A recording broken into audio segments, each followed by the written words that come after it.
Good morning, everybody. Good morning and welcome back to my Facebook Live. My name is Jimmy Cheng. I'm a professional photographer, filmmaker, and an Olympus ambassador. So if you're new to this live stream, it's all about photography, filmmaking, yes, and of course, any camera gear stuff, gadget, especially Micro Four Third and Olympus. Welcome back. Yes, thank you very much for joining me once again today. And I do have a specific thing to talk about, and as you may have seen, my title of this particular post is about Nik software. And for those who have been using DxO Lab or Nik way back when it used to be a Google software. So if you have been using this way back in the old days, then you know how excited this 3.0 is going to be, because it not only has updated to be faster and more compatible with all the latest imaging editing softwares out there, but also it has a brand new plugin, which is I'm super dope about this exactly thing. Good morning, Brad. So I'm going to talk a little bit about that. I'm going to give you a live demonstration as well. So you can actually ask me anything you wish as I go along the editing process using Nik, because it's a very, very powerful plugin. And you haven't seen my YouTube review on the DxO Lab and also Nik 2.5.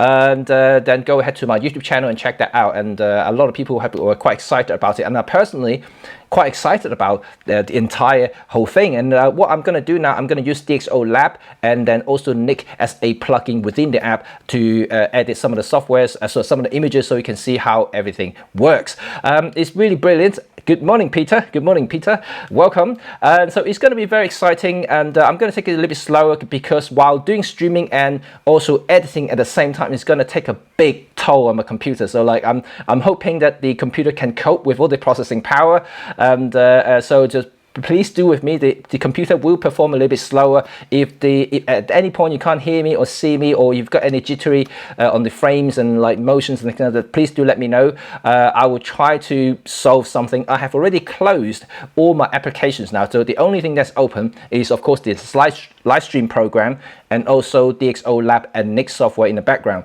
So these are the only three things that I'm running right at the moment, but I'm pretty sure, because I already can hear the fan of my computer spinning, so it's really a demanding task for the computer. So let's see how it gets on. I'm going to turn on my fan as well, just in case, and it's going to be a little bit hot. So right, okay, let's get started. Right, who you guys are using Nik software already, and who may be considering looking into Nik software, because to me, and for those who use Leica, or for those who are really into black and white photography, might have already heard or even using this particular software, simply because within Nik software suite, it's actually a whole suite. It's got like 6 or 7 plugins there, and then Silver Effects Pro, which is one of the black and white conversion plugin within Nik software. It's just probably for me is the most important one, because I use Nik black and white conversion, the Silver Effects Pro, almost exclusively since the day it was launched. And that's how long ago that was. So all the black and white photographs that you have seen me posting on all my social media, all the black and white prints that you might have seen in exhibitions and other publications, they were all processed using the Silver Effects Pro. So it's actually a pretty awesome, powerful stuff. So this is what I'm going to show you and concentrate showing you today, but I also want to show you the brand new plugin that they just announced with the 3.0 release. So it's exciting. I had to play around with it. So let's get crack on. So I'm going to share my screen. So you might will. So just remember, if I lose you for some reason, please let me know, and then I will be able to. Hopefully, I will be able to fix it. And because, like I said, it's very power demanding. So right, so you can see that at the moment I have DxO Lab open. This is the latest version of it. You can see that the interface is fairly similar to what I would say the Lightroom. So you got the metadata pane on this one side and all the palettes on the right hand side. You got the film strip at the bottom. It's very similar. There's no difference whatsoever. So let me just go into the app itself now. Just move the windows a little bit so I can see everything. And right, I'm just gonna do this in a minute. sorry, DxO just sent me another update. I have to cancel the update for now. So otherwise, I know this computer will just freeze. So as you can see, this is one of the black and white photographs that I already converted using the Silver Efex Pro.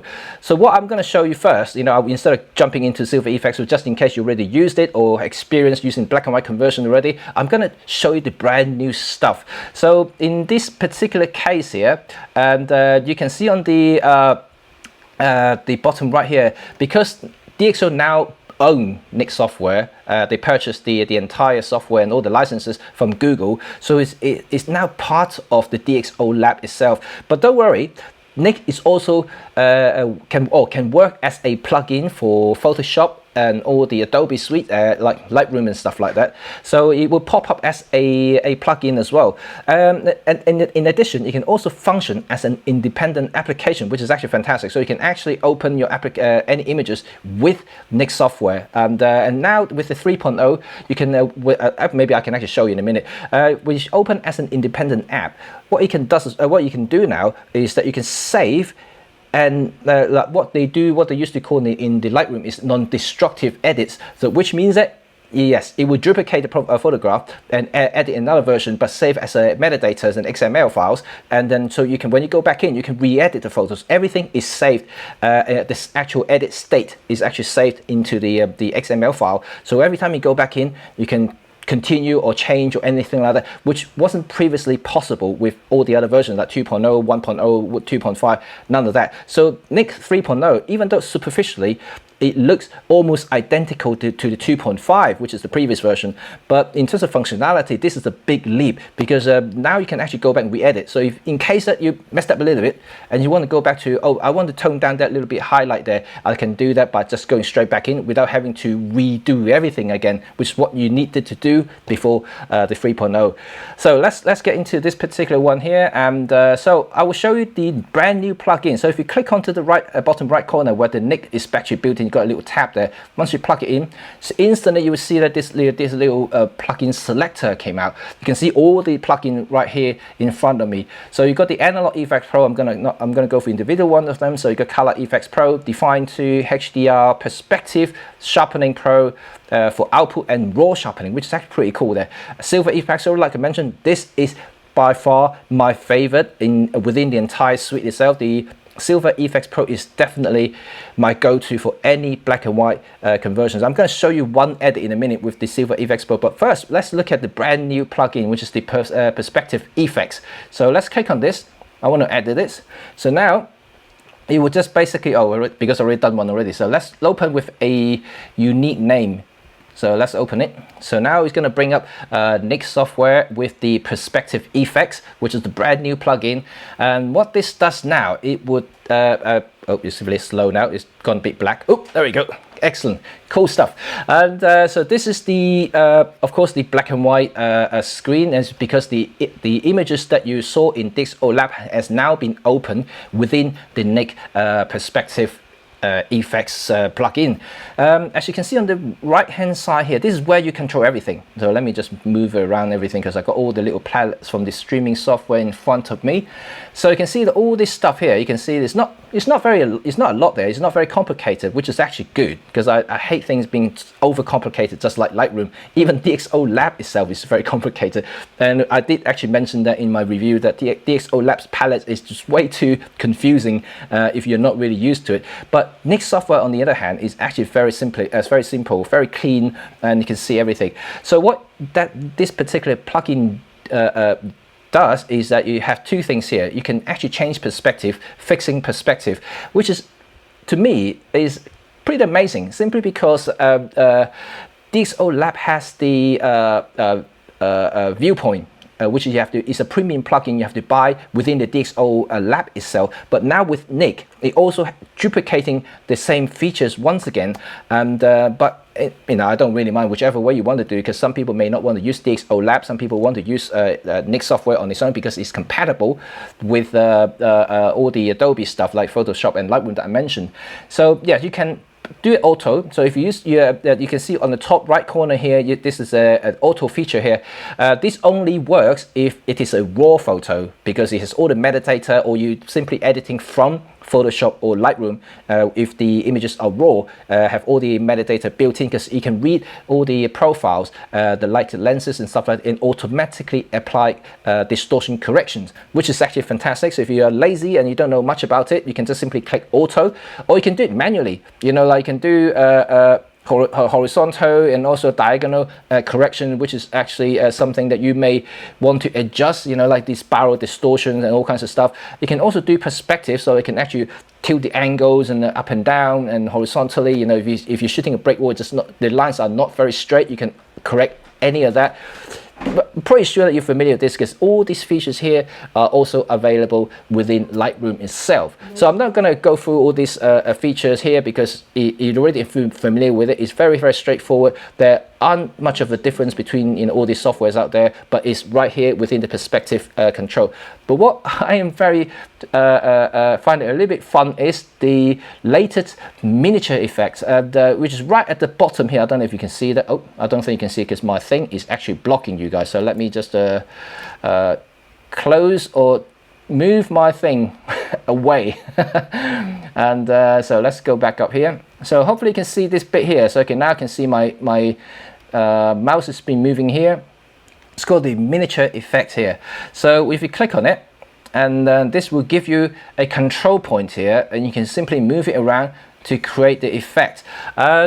It's really that simple to use. I know that you can actually do that in Lightroom and all the other things, Photoshop for instance, but it's just a little bit more cumbersome. It's just a bit more steps if you want to do something like this. This is just a button, and all you need to do is just drag things, you know, up and down, left and right. You can of course, you know, change the width of the effect itself, and also the feathering. You know, you can do it a little bit slightly just more realistic, don't overdo it, something like that. And you can also rotate. So you can see I can rotate the effect as well. So if you like, in this particular case, if the stair is a little bit tilted, I can actually move it just kind of in the level that I want it. I can also change this point here, and then and also bring down the feathering. And if you want to change the bokeh level, and you can also do that by dragging this little point here. You can see that when my pointer is actually hovering to this little point on the screen, it will show you the numbers. So you can actually click on it and drag, and then simply just move it left and right to create different effects. So if I go to the maximum, it's just going to look silly, you know, just going to look nothing like a miniature effect. But I always say that, you know, if you do any effect or anything, that don't do 100%. Just go, you know, just be gentle. You know, 60, even 40% is more than enough. And in this particular case, let me just move a little bit more, so I can see that person right there, and maybe just a little bit more. And that looks pretty cool. I mean, I think I still a little bit too strong, the effect, and then maybe I bring it down a little bit more. Even like the feathering. Yeah, how does it look? It looks pretty good, right? And I think it looks pretty awesome. Maybe I should bring it down just a tad. And okay, that looks good now.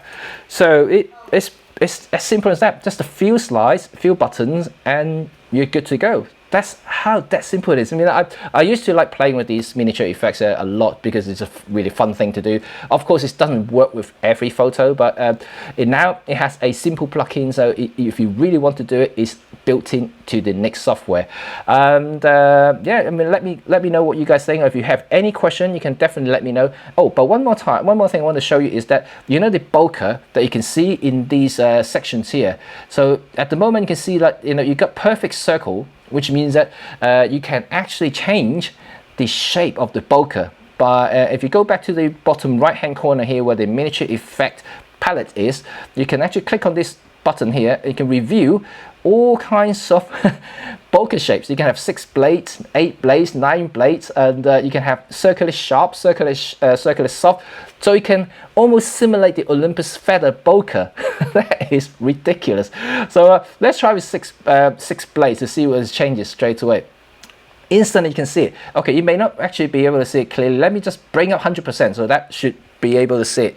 Oh, maybe it's just a bit too much. So okay, let's say 80. And now can you see all these hexagonal bokeh shapes? You know, this is what it does to the bokeh. That if you change it to 9 blades, obviously it's a little bit rounder, and you can see that the changes just happen. And then you go back to 6 blades again, you can see it is so different into its bokeh shape. Yep. And now you can go to circular sharp. is almost like the ring bokeh thing, you know, that you always have with some of the cheaper or older vintage lenses, and you have circular soft. There we go. That's almost like the feather bokeh, and just the normal circular. And you know, I think it's a pretty cool thing to do. But like I said, you know, like, I think having it 90-80% is just way too much. I'm going to bring it back down to, you know, just slightly more manageable level, and it looks more realistic in this particular case. Yeah, it's as simple as that by doing miniature. Just to plug in and click apply, and your image is saved. And that's it.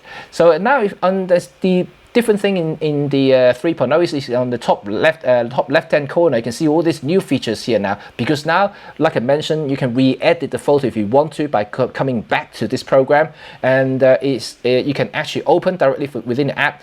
You can also save it now, and save it as just like any other application. When you come back to it, you can actually re-edit it, so it will save with an HTML file that the program will read, and all the presets that you have done will be applied back to the original image, and you can re-edit as you go along. So it's just pretty awesome stuff. So let me close this perspective effects now, and then you ask me want to do that save again. It's up to you.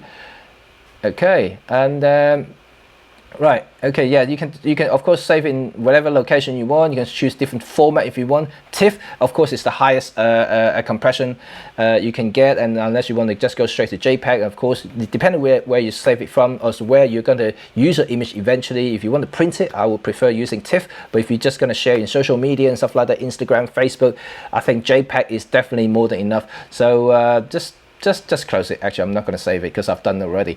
So let's come back to DxO Lab. So you can see that on the film strip at the bottom here, you know, I had basically, you can see how many photos I've done in black and white, and all these photos here that you've seen me posting before. And oops, I've done something wrong here, and nope. Okay, so you can see all these photos down here. They're all from Silver Efex Pro, and that's how much I love this particular program. So if you want to see me doing one color correction, let me do one right now. And so let me go back to Photo Lab, and so I can show you exactly. So you see all these photos were done within Silver Efex Pros before, and you can see within DxO Lab, like I mentioned, it's so cool because you don't need to have a library like the Lightroom, for instance. You can just simply create a folder, dump all your images in there. You can browse through like a normal you know, Finder browser. You know, it's very straightforward and simple and quick. More importantly, it's quick. You don't have to wait for Lightroom to build the library, the thumbnails and things like that. Everything just there. You can read it straight away. You can see by hovering your mouse over, you can see all the EXIF data, which is actually fantastic. So let's get one color image, and I can show you how everything works. So let me just choose one, whichever one that is, that I can just get it in black and white. Right, let's see if maybe I will choose this one, since we've done this one already before. Okay, I'm gonna open this one. Like, you all love this photo, I know you do. I like it too. Right, okay, I'm gonna upgrade this into to black and white using Silver Efex Pro.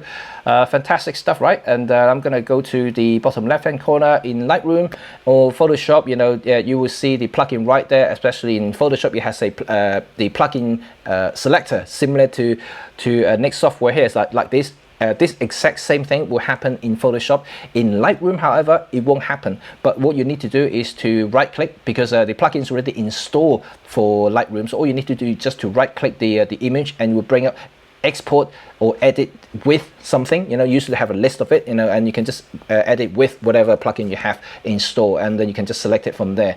So let's go into Silver Efex Pro. Let's go into there. So this is, of course, you know, in terms of color wise, it's already been edited, so I'm not going to go through the coloring and everything like that. So I'm just going to be looking at this particular photo using for converting into black and white. So there we go. So when we first import it into the Silver Efex Pro, it will just apply a standard desaturation process. And so it just comes as normal neutral grayscale photo.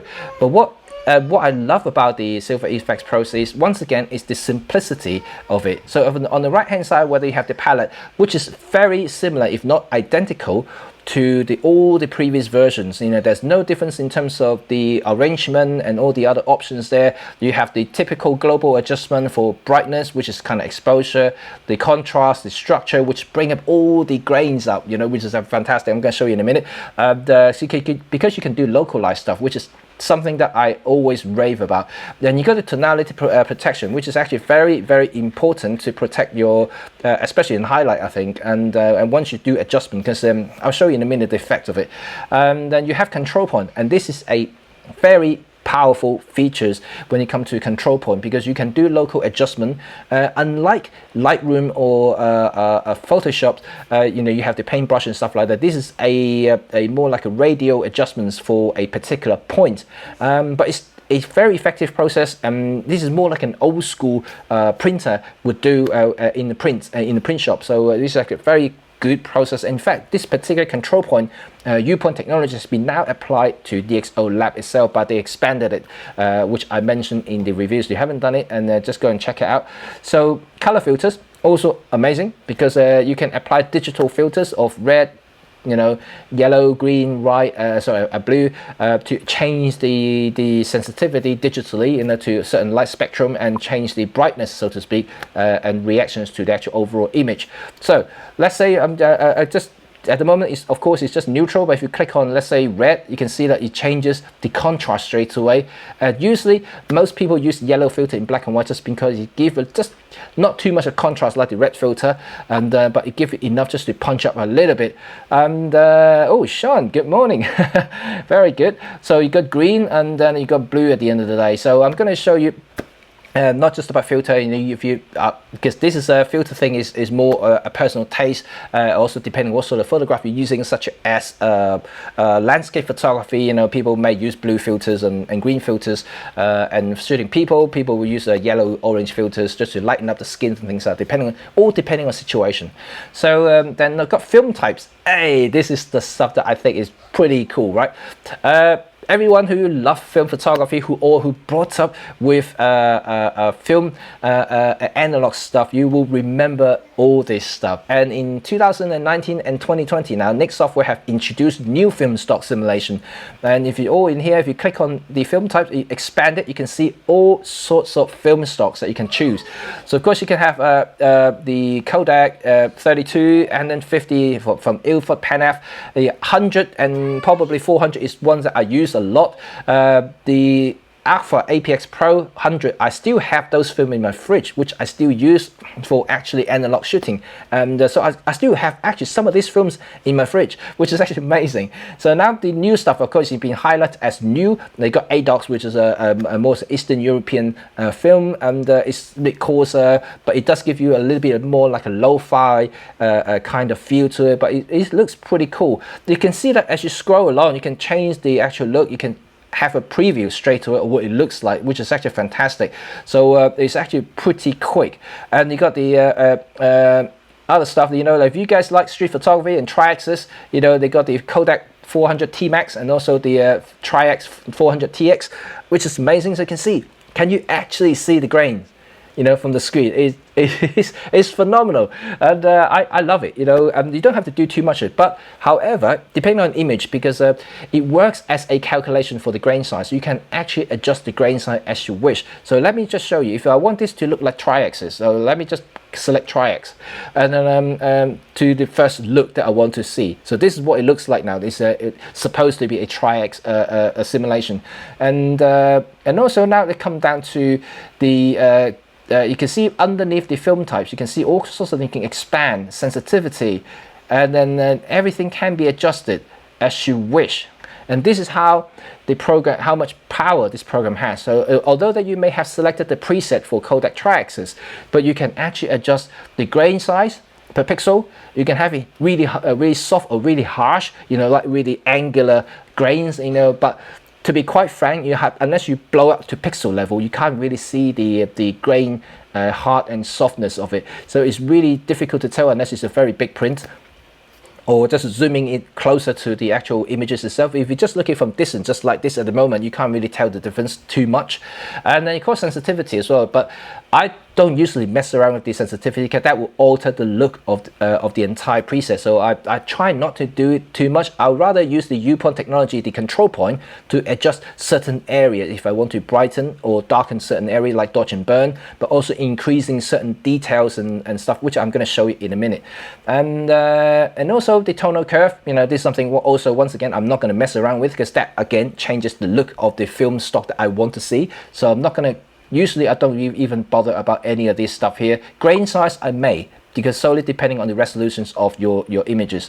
And then finally you got these finishing adjustment. So what is it? Well, you know, if you are kind of like a print guy, you know, you used to know about printing or developing films, or about like actual effect itself. This is where you can adjust everything. So okay, this is going to get interesting now, because you got all these stuff here you can see instantly.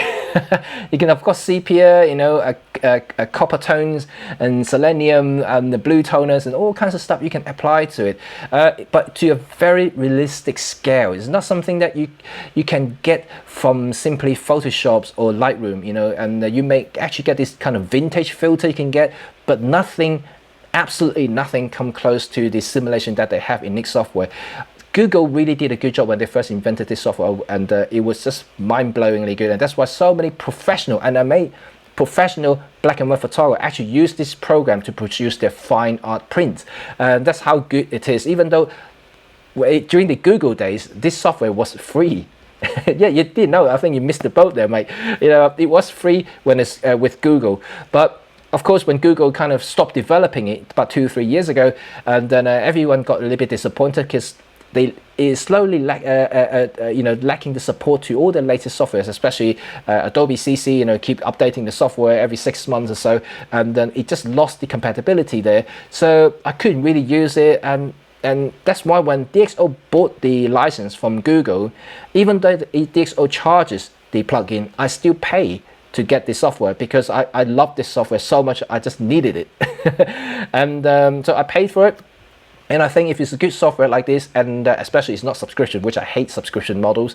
If it's just a one-off payment, I pay for it, I buy it, and that means I can use the software as much as I like, and I don't have to worry about monthly payments and so forth. I'd rather support a developer continuing developing it, making it compatible with all kinds of softwares out there, and this is important. I think they deserve to have something, right? You know, and especially a powerful software like this, which I totally adore for all my black and white stuff, and it's cool. So let's go back to the software right here, and so which tone should I get? And I do like this sepia. I mean, maybe copper tone, maybe copper tone. Yeah, maybe I have a copper tone here, so I can select copper tone, and once again you can change all sorts of sensitivities here. You can have the strength, and at the moment set to 33, which is only a third. You can crank it all the way up, but again, I don't like to crank everything up because it just looks silly. Then the silver hue, silver toning, you know, these are just affecting the brightness kind of thing digitally on screen anyway. When it comes to printing, it will affect the actual details. So depending what sort of thing it's more like trial error depending on the paper type that you're going to use, the printer itself. So it's a lot to experiment there. But anyway, I'm not going to get into too detail of that. So let's go into other stuff. So toning is there, all good about toning. And now go to vignetting. Yes, you can also control vignetting, and so you can have you know, these gentle stuff, you can have really heavy stuff, you can have opposite of vignetting, have white thing coming up, looks very vintage. You can have frame, and then you know, it's all pretty nice and decent, right? So I'm going to choose black frame too.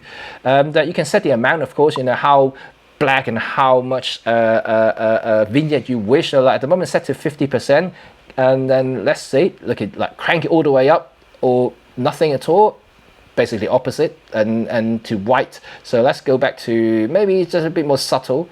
I'll go for around about 50. You can have rectangle or circular, so you can crank it all the way up to circle and then rectangle again, and it's not much difference there unless you're going for very heavy stuff. And size is where how much darker you go into the center point. So if you can actually go in nothing at all, or going all the way, you can see like it's now almost just the middle bit is bright. So let's choose, maybe I actually like it a little bit heavy-handed this time, so let's stay with about 80%. So in this case, it's almost giving this mysterious look now, which is actually pretty cool. They can burn edges if you really want to, and once again you can burn all sorts of stuff, and let's leave it off. You know, you can play around with it if you do get the this particular software, and you can have borders. Of course, you can have all kinds of borders if you wish, like film type borders, burn type folders, all kinds of stuff. And you can change it. You can also change as well. So let's say if I change to type 10 here, and then you can expand it. You can see the size. You can have the sizes in much bigger sizes if you wish. Everything can be adjusted. But like I said, I don't like it. I just keep it as it is. So it's powerful, right? It's so far so good. Hopefully you guys are with me. So to have a first go at it, it's very simple. All you need to do is choose the film stock, and then choose toning and other stuff. Vignetting is really for the final touches. And if you really want to get into a little bit more detail, more selective, you can also start changing other things as well. And like I mentioned about filter stuff, you know, if you have green, like yellow filter, you can immediately see the contrast gone up a little bit. Go for red, even more so, but I think this is a bit too much because all the blacks are completely killed off. So I will stay with yellow, just a little bit more detail on her face there. And let's go into the, at the moment, because like I said, these pictures already been adjusted, so I don't want to do too much about the global adjustment there. I'm just going to leave it as it is. But what I want to show you now is the U-point technology, which is actually pretty darn good. So if you click on control point, then you can see right here that I'm circling right here. So now you can move into the image here. You can actually click on any point to change something. So let's say this bit, the bright bit here, is a little bit too much. If I click on it, I can see the control point starting to lit up. So you have, first of all, you can see the yellow stuff. That means this point is highlighted, and immediately on the right of the point there is a slider there. It basically tells you to adjust the actual radius of the adjustment. So if you click on it, you can see this circle right here. It goes big and you can go small. So you can go very low. You can do very localized adjustments. So you can get the circle so small.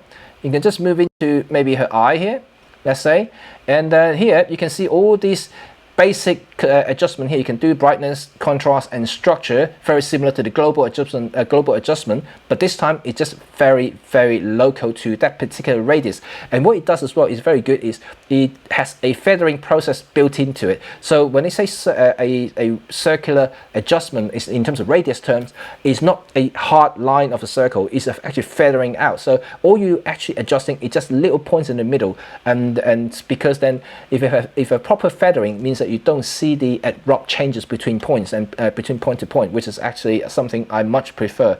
So you see the little arrow there at the bottom here. I'm not sure if you can see it. You can actually click on it.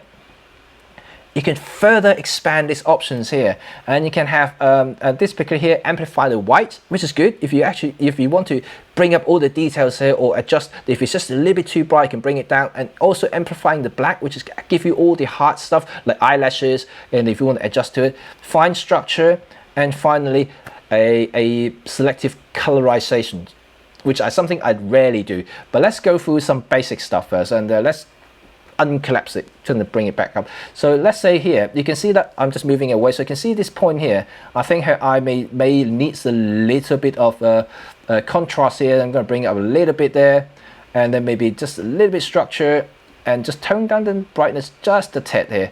Right, now you can see that I bring up just a little bit more definition into her eyes, and let me just remove away. So if you don't want to see the control point, because at the moment it's blocking what I want to see, so I click of a button, and if you move away, you can actually see that her eye is back in there. So it's simple as that. It's very powerful. And if I want to make this particular area here just slightly more defined, so once again I click onto the control point, go back in here, click on this area, and now I have second control point. You can have as many if you want, and I'm going to show you another thing as well at the moment, so in a minute. So you can actually go to here. Let's say I want to get this stuff really defined, so just crank up the structure a little bit. Can you see it changes it? And then also maybe bring up the contrast level a little bit more. And if you want to just make it just slightly bigger in terms of the actual radius as well, to affect more stuff, you can actually do that just by moving it, and that's it. Cool, right? And if you want to, let's say, duplicate these points, let's say that you want to have the same thing happening but in another area of the photograph, you can do so by coming into the selective adjustment here where the control point is, expand the control points. Right, there you go. You can see the list of control points already been applied to the images. So you can actually select any of this. Can you see? You can select any of this on the right hand side here, and you can duplicate by clicking the duplicate button here. So let's say I'm selecting the control point 2, which is this one here that I just done for the building. Click on it. It will basically duplicate, have another point. Well, you won't see it in here, but you can see it's actually been duplicated right here. So you can actually move it around, have a second point. And as simple as that. If you don't like it, you can either click delete from here, or just simply by pressing the backspace button from your keyboard, and that's gone, all gone. Excellent stuff. Morning Ma, morning Mo, good afternoon Barana. Fantastic, good stuff. So I hope you guys enjoyed this so far. How is everything going? And I hope you guys seeing what I'm seeing in a moment is actually fantastic, right? And then now let's go to, I was going to talk about the shadow and highlight protection.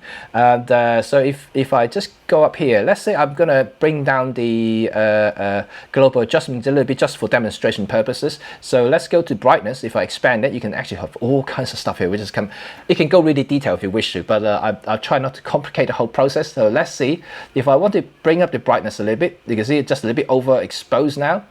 And in here, if you're trying to change the shadow area, right, can you see? Now the shadow is completely different if you change the tonality protection. And so is the highlight. If I just go in here, can you see? What it means is that, you know, even though I have cranked up the brightness, the overall brightness of the entire image, if you protect the highlight, you can see her face is not adjusted to the global level, which is actually good if you want to preserve the details on the subject's face or other details that you may want, by just protecting the highlight tonalities. Or on the opposite side, if you want to protect the shadow, you can do so by doing that, because all the other shadow adjustment won't be applied. So you can actually do fine tuning by having 20% here, 30% there. It's entirely up to you, and it's all down to your eyes at the end of the day. I mean, whatever pleases you, so you can actually play around with it, because everything happens live while you're adjusting, and that is the beauty of the NYX software. It's very quick, very fast, and very simple to use. Even though that it may sound a lot just now, but it can be very simple if you want to. And like I said, it's such a powerful thing. You can adjust almost like indefinitely with all kinds of options there. The combination is just you can apply to the image is unlimited almost. Yeah, this is pretty awesome, right? So hopefully you like this image. I might just post it in a minute and they can see it. So how does it look now? I think it looks pretty good here. Maybe I think the eye just need to, the contrast needs to come back down just a tad, and I think that it will look better now. Yeah, I think it's good. Actually, no, I think I still prefer just slightly darker here. Let's see. Yeah, that looks good. That looks pretty good, right? I think it looks pretty good. Looks very mysterious. Okay, that's good. So I'm going to save this now, and let's save it. Fantastic. Now I've got a black and white image. Yay, that's awesome. So let's go back to the photo library here, and let's see. Let's go back in. So now you can see that I have a black and white version that I just created, and also have the color version, which is the original, and that is fantastic. So this is about it in here, and there are other plugins that you can play with, like Analog Effects Pro and all the other stuff, which is actually pretty amazing as well. Let's see, I'm gonna adjust this one, and I'm gonna bring it into a Analog Effects Pro, because you can apply all kinds of vintage stuff with it, so which is actually pretty cool. Let's go to Analog Effects Pro. Let's open it up to see what it looks like. Okay. Right. Oops. Yeah. When you're first having this, of course you have all this stuff, because I just installed this new 3.0, and I still have all these messages that you still need to disengage. Okay, right. And you can see that in terms of interface is basically identical to Silver Effects Pro, but in this case is color.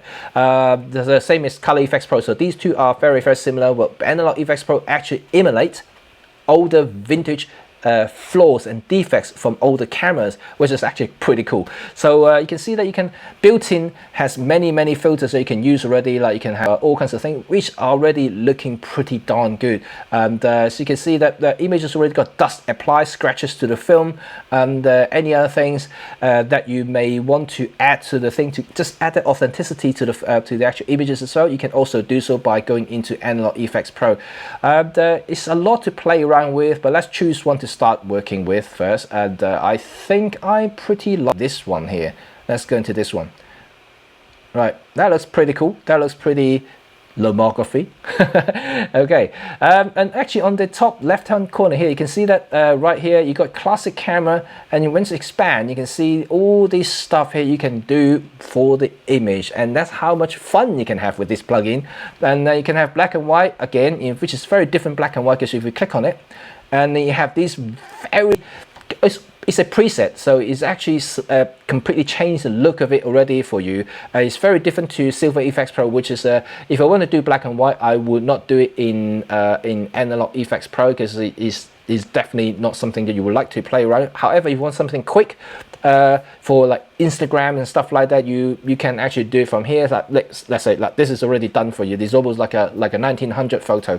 So this is the effect you can choose for all kinds of camera stuff here. You can have double exposures, motions, wet plate photography, and all sorts of stuff here.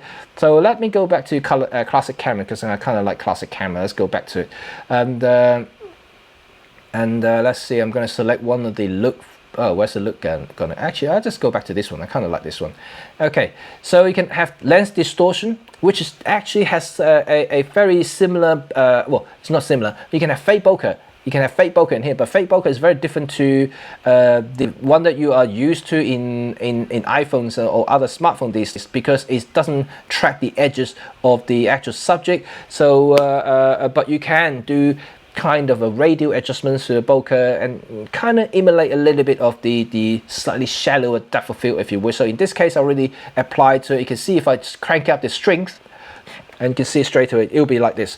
But in this case, I actually don't like it, so I'm not going to use it at all. So I'm going to just ignore this. So I'm going to ignore it altogether. And you can have zoom and rotate, motion blur. You can apply fake motion blur, and yeah, it's just a lot of stuff you can do with Analog Effects Pro.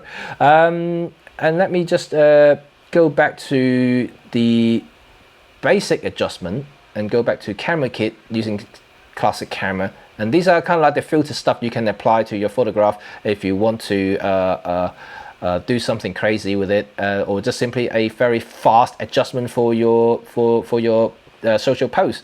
And I mean, I actually kind of like this dusty thing. It does make you feel like it's shot with a very old film camera, doesn't it?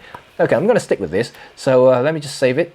So once again, on the right hand side, I'm not trying to give you so much at the detail, because otherwise it's going to take me hours to do all the demos here, but just give you a quick taste of what you can do. And of course you can select also different tones here. At the moment it's in tone number 3. You can also tone number 2, and yeah, it's all, and you can adjust the strength and grains, again grain size you can actually choose, and hard and soft, all sorts of stuff. Okay, let me save this particular image and let's go back to it and do another things. So Mo, you got a question here. Is it worth going for the new version? Sounds like yes so far. Yes, because first of all, it's quicker, and also, I think that the new perspective feature is definitely worth a go, and it's actually pretty cool to experiment a little bit. The Silver Effects Pros is identical to 2.5. You've already got one already, but the main thing is the new palettes, and also the new abilities to actually save the image within Nik software and go back to and re-edit it. So you know, before the 3.0, all the edits that you've done is not editable. So once you've done it and save it, and you can't go back and adjust anything, so you have to redo another version. So now what it allows you to do is to save a version, and it's almost like a PSD files, and you got XML file attached to it. You can go back to it and adjust everything that you just adjusted or changed in that image. So I think 3.0 is worthwhile if you want to go back to it and readjust it, just in case you click the save button accidentally. and then if you don't like the version, you have to go back, redo everything. Now you don't have to redo everything. You can just go back and then do all sorts of adjustments once again, but you have to save it within Nik software, because it will save a different file, and that will allow it to go back to edit. So this is something new for 3.0, and I think it's pretty good, and it's very worthwhile for doing that, just in case that you are a little bit more picky, like you go back to after like a day or so, you go back and I don't like that contrast, I need to crank up a little bit, I may actually decrease a little bit of vignetting. If you want to do that, you can now. So this is actually pretty good. Does it work with Photoshop? Yes, it does work with Photoshop and Lightroom. So just to show you that, and let me just close Photo Lab here, and I'm going to bring it to you into let me just bring it to Photoshop, so you can see a picture in Photoshop, so you can do exactly the same thing. So let me just open one image. So I'm going to use my wedding photo then, shall we? I can see my wedding photo here. So let me just go open up in Photoshop. So I'm going to open up. So just bear with me 1 second, because like I said, the live demo does take a toll on the computer, and it is a very big task for it to perform like live streaming and also editing at the same time. So it will be quite slow. So just bear with me 1 second for the app to load up. And especially Adobe, right? You know, Adobe just takes up a lot of memory. And let's see what happened here. And waiting for it to come up. Yes, there we go. Right, now I'm going to bring up the screen sharing. Not sharing, it's not swearing. Okay, there we go.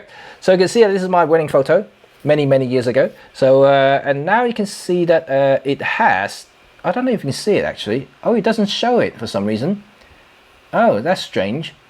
Okay, well, the live stream doesn't show it, but the you know, the Nik Collection Selective tool within DxO Lab actually overlay onto the Photoshop itself, so you can actually adjust everything directly from Photoshop. So you can have the same control stuff. It's a shame that it doesn't show on my live stream. I can't see it on my live stream at the moment. Let me see. Yeah, it doesn't show. So unfortunately it doesn't show, but it's there.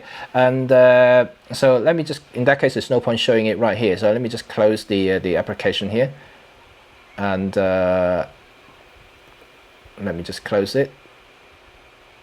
Right, and I'm gonna go back to DxO Lab, because I want to show you exactly what I mean about that. And let's go back to DxO Lab. Right. So in the meantime, how's everybody? And are you so far so good about the Nik software? I think it's pretty good. You know, like I said, I haven't fully experimented everything yet in terms of 3.0. So there may be things that I still miss. I'm going to join them on the live demo on Thursday, so I'll learn a little bit more about the whole software thing. But in terms of first look, I'm pretty impressed of the new features, such as the quick save. I mean, like save and edit functions, and the new palettes, and also new perspective effects. This is actually pretty good. So let me go back to the lab.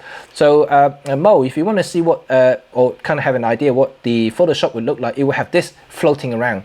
This plugin selector is what it will happen in Photoshop. So the same thing will work in Photoshop and Lightroom.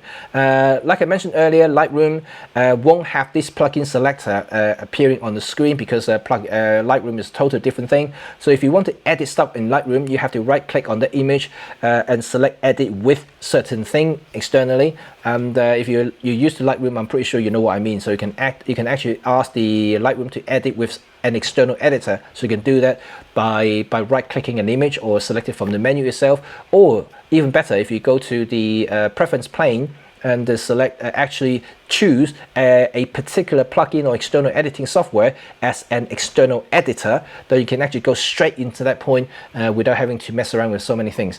And so it is pretty darn good. And at the moment, I think Nik 3.0 is doing a upgrade sales at the moment. I think it's about £49, something like that, and it is definitely worthwhile upgrading it. I just upgraded 3.0, as you can see. And the new plugin, the perspective software, is is actually pretty fun to use. And also the the upgraded, all the upgraded features and speed improvement and other things are, you know, just icing on the cake. You know, I'm really happy with the 2.5. I think the asking price for the upgrade at least is really for the perspective effects, and also other new features such as the now you can save and re-edit the photos without having to redo everything again. And this particular feature I think is pretty useful for a lot of photographers if they want to spend time doing it again rather than, you know, leaving it and redo everything again if you don't like something, which was the case in the previous version. So I think it's actually pretty cool. And in Mo, you have the trial version, but only version 2 drops down for black and white. Yeah, it's actually I think it's let's come back to it now. It's if you haven't tried it, I think it's definitely worthwhile plug-in. And you know, I mean, working in the digital world for so many years now as a professional photographer, I've tried a lot of different plugins and softwares. Like I mentioned, Nik is probably one of the most used plugin in my career. The Silver Efex Pros is definitely my favorite, and all my black and white photos that you have seen me actually showing on the live and all other social media posts are all coming from Silver Efex Pro on the Nik software. And sometimes I'll use it for use the analog or maybe Color Efex Pro to bring up certain effects. And even though I might just want to have a little bit subtle changes in the color tonalities, I will just use one of those programs, put some colors to it that I can't emulate or just want a quick edit, and then just turn it all the way down to 10%, 20%, and then you get just a little hint of that color, and then go back to Photoshop or Lightroom and continue editing the photos. You can also do it by that. So it's actually pretty darn useful for that particular in that particular case. So like photos like this, like I showed you before, this is editing from Silver Efex Pro, and so is this. All these were Silver Efex Pro that you've seen before. That I've done all these photos using Nik software. You can see the sky here, and it's all this cloud formation there. I actually use those U-point technology that you saw earlier that I was demonstrating. So this is a pretty effective software. You know, even though it is originally designed as a plugin that works for Lightroom and Photoshop, but I think it's almost like a full-fledged proper editing software, and that's how powerful it is. And I think that is for the asking price is definitely not a lot for a full feature software now, especially not only it can work as a plugin, but it also work as a standalone. So you can actually launch the Nik software individually. All these little Efex Pro stuff, you know, you can actually launch one at a time individually and open images directly from within that particular software. So actually pretty good. Right, okay, done. So thank you. And is there any problem, any question, you can very free to ask me. And I think Trevor got something right here. Is there an upgrade path for Nik to Google 2 version? I'm not entirely sure if they allow that. You can send them an email and ask about it if you got a proper official thing. I think you just missed the boat there, Trevor, because I remember when DxO first took over, they did allow you to register yourself with DxO and have a DxO version of the version 2 free of charge. And then if you have the DxO register version of the version 2, I think you are eligible for the upgrade for a discounted price. I'm not entirely sure whether you can still do that, but you know, I can't really say anything, and I just, because I've been already converted as soon as DxO took over, so I that's the point I jumped from the original registration to DxO registration, and I just continued the path since, you know, from 2 and 2.5 and now 3.0. So yeah, I'm happy with all the changes so far. It's very subtle, but I think 3.0 is definitely big enough for the jump, because the 2.5 is more or less the same as version 2, which you already have, Trevor, and but the 3 is definitely better compared to 2.5, not just in terms of functionalities, but also the new plugin, the perspective, and also the new enhanced save features that you can re-edit. These two alone I think is pretty cool. All the other stuff are pretty similar, you know, and unless you are very care about all the film presets, because the Silver Efex Pro, like I mentioned, now has new black and white film stock presets been built into it, so they actually expanded the look a little bit more, which is actually pretty good. Pretty good. And don't forget, if you know, remember there's another company called VSCO on the market that also offer film presets, but they are extremely expensive. You go to buy some of these film presets, and they cost you a bomb, those things. And you know, a plugin for a specific camera, a select bunch of film stock presets, if you choose one of those like any components, it could easily cost you $200 to $300 just to buy a whole lot like that. So in contrast, Nick actually has everything you need, and then for half the price, which is actually pretty amazing for a DxO, I think. And I think they are actually trying to keep it as affordable as possible. And it's, you know, don't forget, they need money also to develop this program. I mean, Google is big, Google is huge. They were doing Nick software as a side project and as a fun thing for them to do. But you know, as like any software houses, you know, if they don't get money in, they collapse, right? You know, so I want to support Nick. I want to support, you know, they want to continue to develop this particular software, because I do genuinely like it. As you can tell, my passion, my voice, that all my black and white stuff, I use the Silver Efex Pro. So I just want this to continue for the foreseeable future. Unlike Aperture in Apple, which they basically killed it off, you know, even though I pay for the bloody software.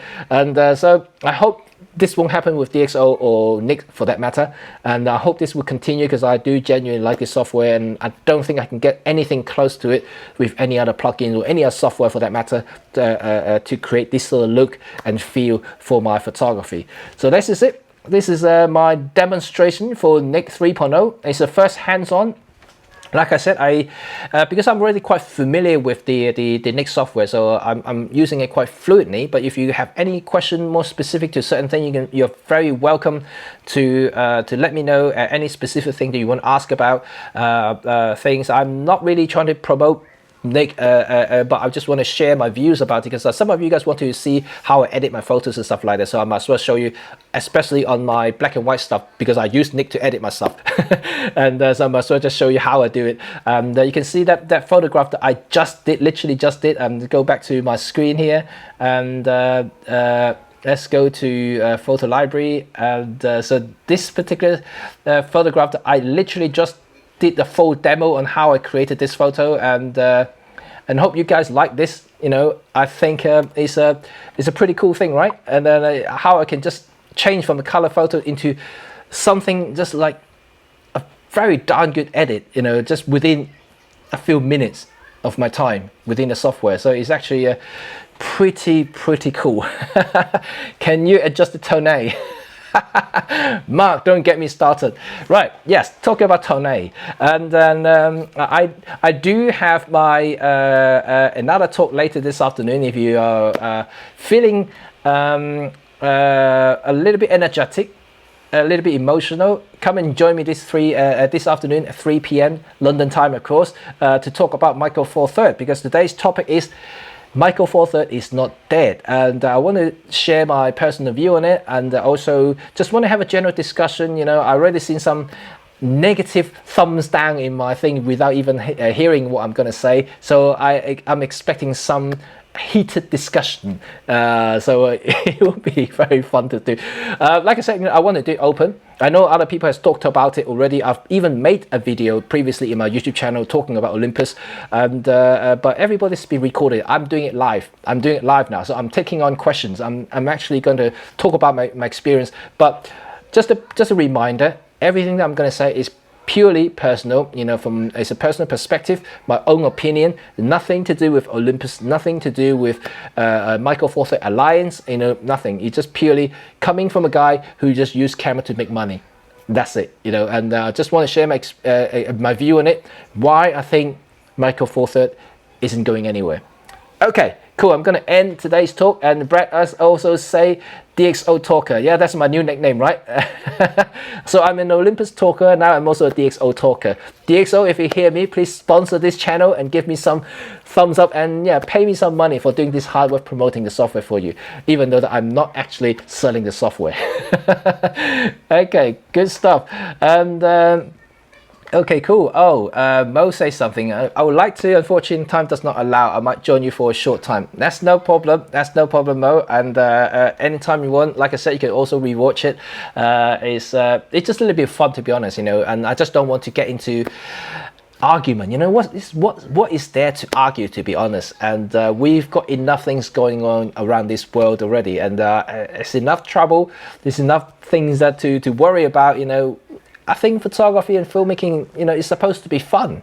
It's supposed to be a creative thing that you do with your gear, and why bother always trying to predict something and tell something and talk something down? You know, yeah. Let's get on to the discussion later on this afternoon. And I hope you guys can join me at 3 p.m. If not, I will see you again tomorrow. We're gonna have a brand new topic. So let's see what we're gonna talk about. I have no idea. You know, I set my topic almost like every midnight, and then so I have no idea what I'm gonna talk about tomorrow. So stay tuned for that. If you have anything you want to talk about or want me to talk about, you are very welcome to give me suggestions, and I will try to accommodate. If I can, I will. If not, and then I will have to do it some other time. So anyway, so thank you for joining me once again. I shall speak to you all very soon, and if not this afternoon, it'll be tomorrow. So bye for now.